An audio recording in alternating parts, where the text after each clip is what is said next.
Comment surmonter le stress aux épreuves? Dans cette vidéo, je vais voir avec toi une notion très importante, un thème qui occupe beaucoup d'élèves et qui est très important, qui est celui du stress et de l'angoisse de performance. Alors, vous avez sans doute déjà eu cette boule au ventre le matin de votre épreuve de maths ou de physique-chimie, cette sensation handicapante qui pèse sur votre mental et qui vous tétanise, cette prophétie d'échec que vous redoutez être autoréalisatrice.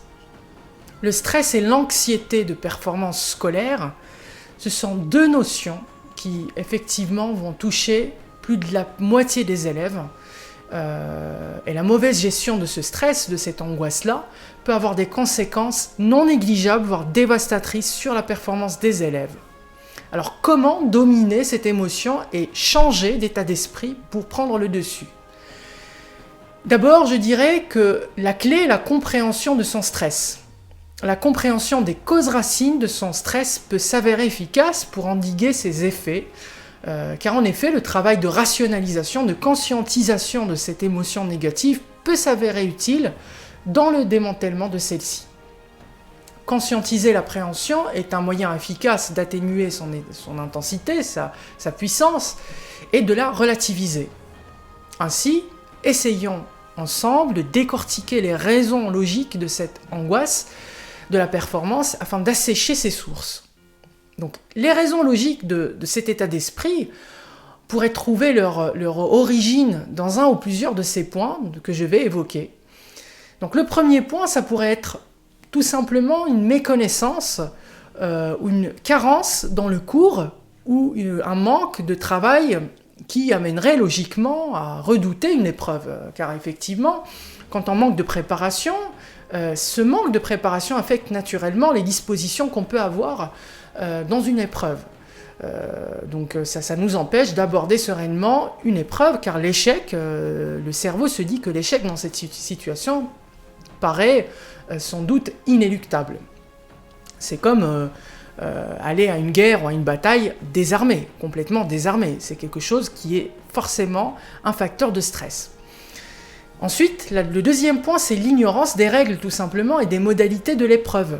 Donc, par exemple, on redoute une épreuve dans laquelle on ne va pas savoir quel est le barème, quelle est la nature, les détails qui la caractérisent, les chapitres qui sont au programme de l'épreuve, le type de questions, le niveau de difficulté de ces questions, etc. Quand on a une ignorance des contours de cette épreuve, d'une épreuve en général, eh bien, on va avoir tendance à la redouter.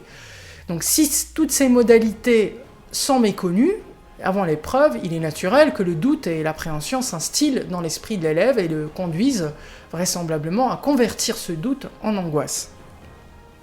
Ensuite, on va voir le troisième point qui va être les exigences, effectivement. Donc, avoir des exigences soit vis-à-vis de soi-même, soit subir les exigences de son entourage, de son cercle familial ou encore de ses amis, ça peut également jouer sur ce stress-là. Et puis également, accorder un enjeu très important à une épreuve peut susciter la crainte, une crainte à l'origine d'une angoisse qui peut être nuisible et dévastatrice. Donc le poids de cette exigence de performance est une pression supplémentaire qui peut non seulement affecter négativement les résultats aux examens et les dispositions des candidats dans une épreuve, mais risque également de nuire gravement à la préparation même en amont de l'échéance. Car la crainte de décevoir les attentes de ses parents, de son entourage ou de soi-même peut venir parasiter les révisions et freiner la progression de la préparation. Et puis ensuite, je citerai également les problèmes familiaux, donc, qui ne sont pas négligeables, qu'on n'aborde pas forcément toujours, mais ce sont des problèmes qui peuvent parasiter la préparation et qui peuvent parasiter également la disposition mentale à une épreuve. Donc les problèmes familiaux, je veux dire par là, par exemple, les disputes conjugales, les séparations des parents, la violence au sein de la famille, ou encore des problèmes liés au travail des parents ou l'exposition à énormément de facteurs de risques ou de conflits au sein même de la famille. Ça peut évidemment affecter l'équilibre émotionnel de l'élève et provoquer un surcroît de pression qui peut alimenter une angoisse scolaire. et qui peut effectivement freiner, voire également contribuer à cette angoisse de performance qui fait stresser l'élève face à une épreuve. Je dirais ensuite l'esprit de compétition. Alors c'est quelque chose qui est également présent dans l'esprit des élèves et qui peut ralentir, la progression dans les révisions et qui peut également être un facteur de stress. Donc cet esprit de compétition, de comparaison permanente avec les résultats des autres élèves, compétiteurs, dans un esprit de concurrence, peut non seulement nuire à la performance scolaire, mais peut également être une source d'angoisse et d'appréhension de l'épreuve. La concurrence, bien sûr, exagérée, alimente la pression qui pèse sur les élèves et peut générer un stress supplémentaire qui vient se rajouter aux autres facteurs qu'on a cités par ailleurs. Voilà, donc, et puis ensuite, le point suivant, c'est un point qui est très intéressant aussi, auquel sont sujets beaucoup d'élèves, donc c'est une observation que tout un chacun peut faire, c'est ce qu'on appelle la rumination mentale. Alors c'est quoi la rumination mentale? La rumination mentale, c'est ce qu'on appelle en réalité un effet de surenchère. Donc les élèves qui par exemple sont un peu plus cérébraux peuvent amplifier l'enjeu ou la difficulté de l'épreuve en y pensant constamment et sans répit. Ne pas avoir par exemple de coupure, c'est très important d'avoir une coupure par exemple dans une phase de révision, ne pas avoir de coupure dans une phase de révision ou de préparation à une épreuve peut conduire à dramatiser son enjeu, à dramatiser l'enjeu ou la difficulté de l'épreuve, et puis effectivement en rupture totale avec toute réalité objective de la nature effective de cette épreuve-là. Ensuite, on a la prédisposition génétique. Alors, c'est le dernier point, donc c'est quelque chose auquel il faut être effectivement sensible, ça existe. Ça veut dire quoi? Ça veut dire simplement qu'il y a une inégalité entre les élèves. Il y a des élèves qui vont avoir des prédispositions à l'anxiété, c'est à la naissance. Il y a des gens qui ont des prédispositions à l'anxiété, et il y en a d'autres qui ont des prédispositions plutôt de nature plus apaisée. Et donc effectivement, ces prédispositions-là peuvent affecter de façon marginale ou pas l'état d'esprit des élèves. Donc, alors, ce qu'il faut savoir, c'est que maintenant qu'on a évoqué les raisons, enfin les causes racines principales de ce stress de performance, il faut savoir qu'on doit distinguer effectivement deux types de stress. Il y a un stress qui va être bon, il y a un stress qui va être mauvais. Donc le stress n'est pas toujours un facteur négatif, hein. Il peut être stimulant et pourrait même doper les résultats des élèves, les propulser, les pousser à se surpasser et renforcer une fois surmontés leur aptitude à triompher des situations délicates. Donc c'est quelque chose qui peut être tout à fait louable et naturel. La présence du stress ou de l'angoisse de performance révèle également une conscience de l'enjeu d'une échéance, pousse à passer à l'action et incite à relever les défis.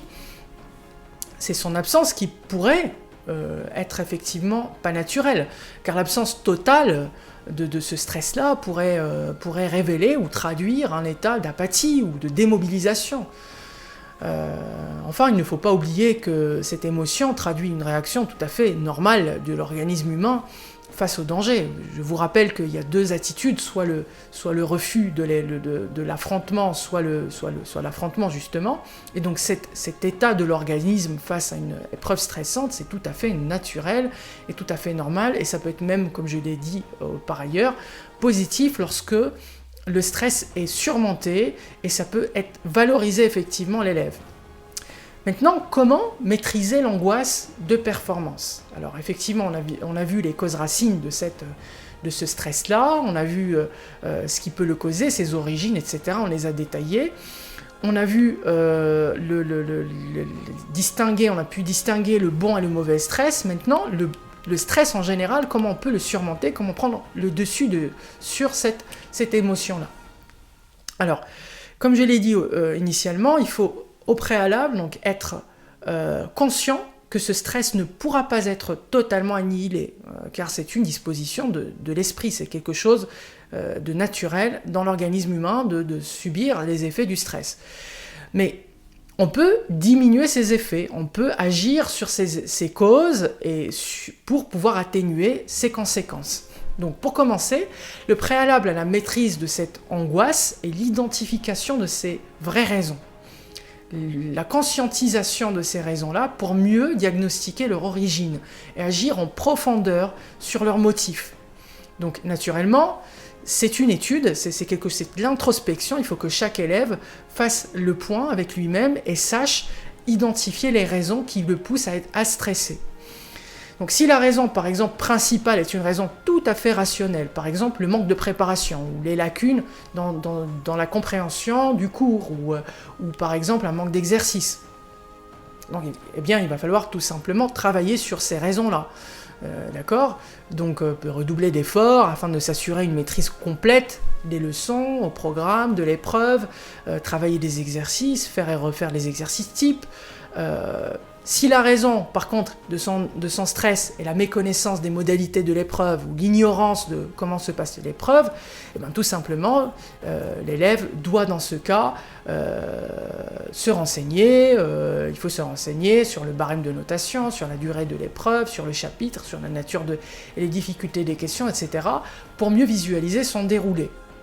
Si les raisons sont d'ordre psychologique, comme on les a détaillées, les raisons psychologiques, comme par exemple un surcroît d'exigence des parents ou de l'entourage ou de soi-même, eh bien, dans ce cas, je dirais qu'il est primordial d'instaurer un dialogue avec les parents ou son milieu familial, dédramatiser l'enjeu de l'épreuve, s'autoriser l'échec, car il faut s'autoriser l'échec. S'autoriser l'échec peut amener à se libérer de cette pression-là et pourrait être le meilleur moyen de s'affranchir de la menace que l'épreuve, que cette échéance-là fait peser et qui bride les capacités de l'élève. Je suis conscient évidemment que ce dernier point peut paraître un peu délicat, surtout si l'on parle d'épreuves charnières comme le bac ou le brevet, etc., mais il est nécessaire de dédramatiser quand même les conséquences d'une performance en deçà de ses attentes. Ça n'est pas très grave.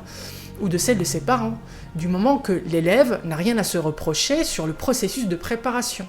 En ce qui concerne par exemple le travail en amont, la connaissance du cours, le travail des exercices, etc. Il faut être conscient qu'il y a deux types de facteurs. Il y a des facteurs qui vont être endogènes, ce qu'on appelle facteurs endogènes, c'est-à-dire tous les facteurs qui vont être